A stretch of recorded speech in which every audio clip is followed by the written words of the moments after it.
Congresista Hugo Carrillo, buenas tardes. Usted ha señalado que es necesario que el Congreso se descentralice, que abra sus puertas al Perú. Sí, creo que esta es una de las mejores alternativas que ha generado el Congreso en los últimos tiempos. Es que el Congreso no puede mantenerse en el arcaísmo, es que el Congreso tiene que representar a los pueblos del interior que nunca tuvieron representación. Creo que tenemos que mejorar los sistemas de representación. Huancavelica es un ejemplo claro. Huancavelica tiene 610 comunidades campesinas y 96 distritos. Nosotros tenemos una representación de 2 personas. 2 congresistas representan esa región absolutamente extensa, con un conjunto de problemas absolutamente diversos. Huancavelica es un escenario que colinda, por ejemplo, con la zona sur de Ica. Los pueblos de Ocoyo están ubicados en la zona sur hacia la zona sur de Ica, pero tenemos también distritos que pertenecen al BRAE, como Tintayfunco, por ejemplo, que está en la zona norte de la provincia de Pampas, Tayacaja, en la zona nororiental. Es absolutamente diverso, con un conjunto de problemas, pero también con un conjunto de potencialidades. Repito, creo que el Congreso tiene que ir mejorando y esta opción de los gestores es una alternativa que se complementa con la idea de que el Parlamento abra sus puertas abiertas, con la idea de que los congresistas tengan una semana de representación donde discutan, donde recojan las opiniones de su población representada.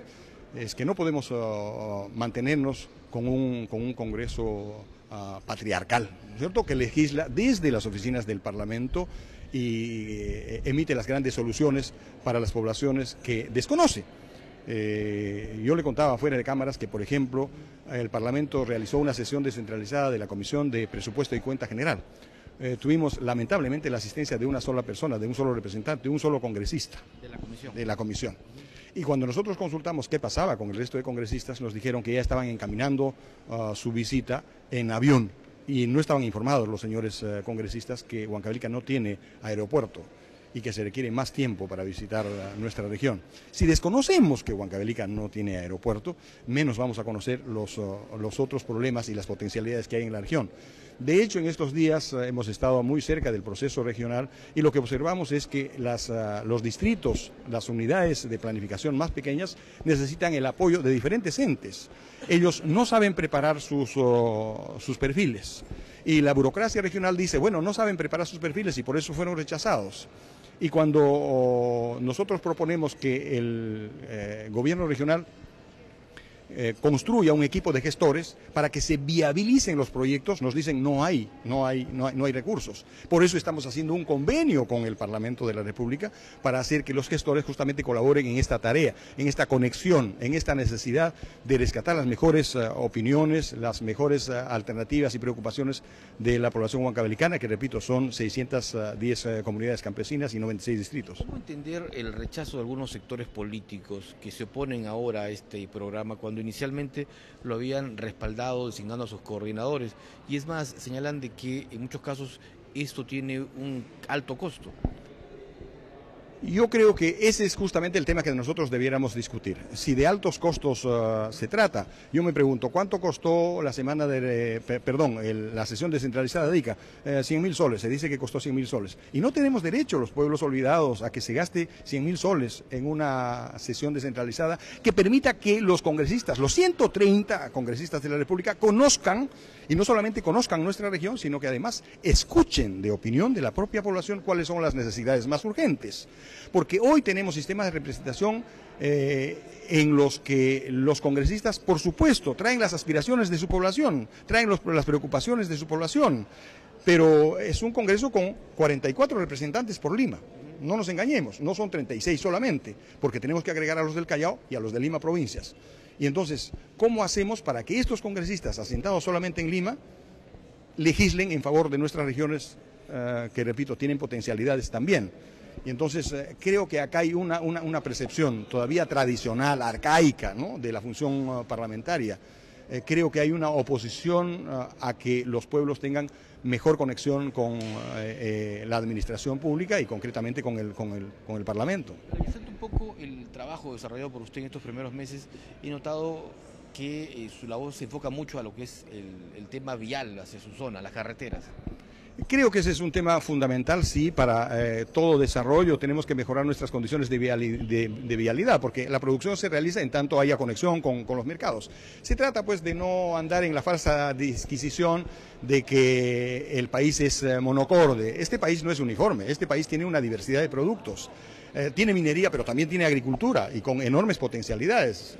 Si no, revisemos todo lo que está aconteciendo en los últimos tiempos. Entonces, sí, nuestra preocupación como representantes por Huancavelica tiene que ver con la vialidad, pero también tiene que ver, por supuesto, con el hecho de mejorar las conexiones domiciliarias y gestar un proyecto que por fin resuelva los problemas seculares de Huancavelica, que es la falta de electricidad. La región que produce el 34% de la energía que consume el Perú no está electrificada. Hay poblaciones enteras que no tienen electricidad, que no tienen luz. Pero no solamente eso, la energía huancavelicana es más cara que en Lima y que en Pisco y que en Ica.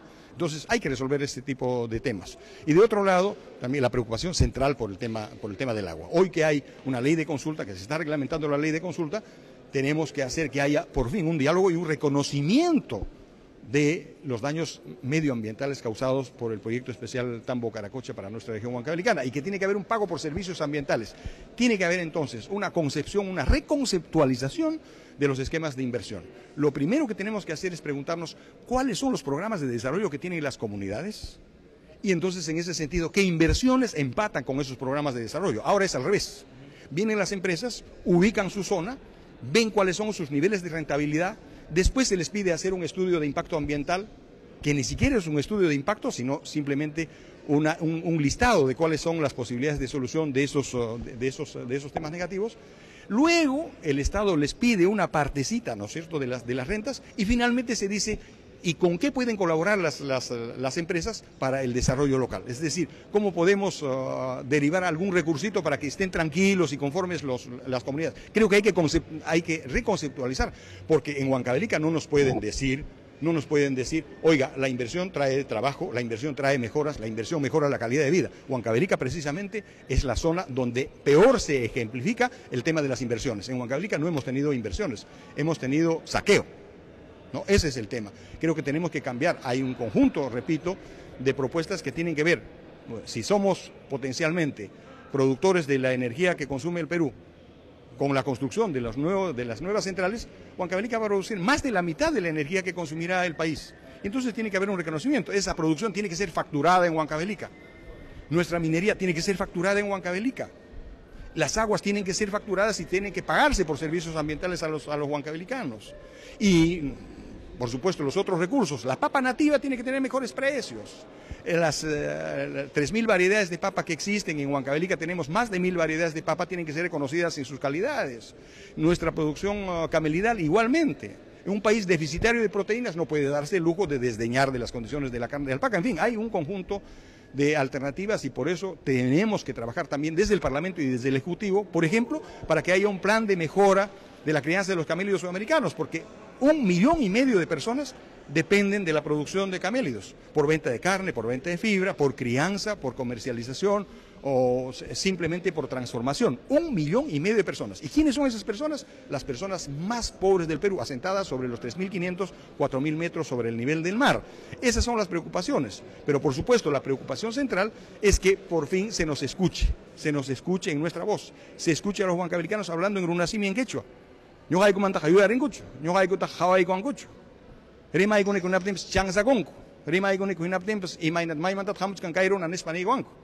Entonces tenemos que ver que este país es diverso, es pluricultural, es multilingüe, que tenemos visiones del mundo, que no es que seamos pues un conjunto de anticuados y que estamos todavía adorando a la Pachamama y estamos adorando a los cerros, al Alcor, al Collado, ¿no es cierto? Esa es simplemente una percepción errada, equivocada, una filosofía que no tiene ninguna apertura. Tenemos que modernizarnos, la modernidad es esa. Los partidos tienen que modernizarse y tienen que introducir el ingrediente cultural en sus acciones. Si no, están fuera de foco. Si no se dan cuenta que en este proceso de la mundialización de los conocimientos y no encontramos, ¿no es cierto?, la gran potencialidad que tiene nuestro país. ¿Qué cosa es? Como decía Arguedas, en tecnología nos podrán llevar pues 100 años de ventaja, pero en cultura en arte nosotros tenemos para enseñarles, ¿no? Todo eso tiene que ser reconocido y esas son las acciones que nosotros venimos desarrollando en el Parlamento. Muy amable, Gracias, Arce.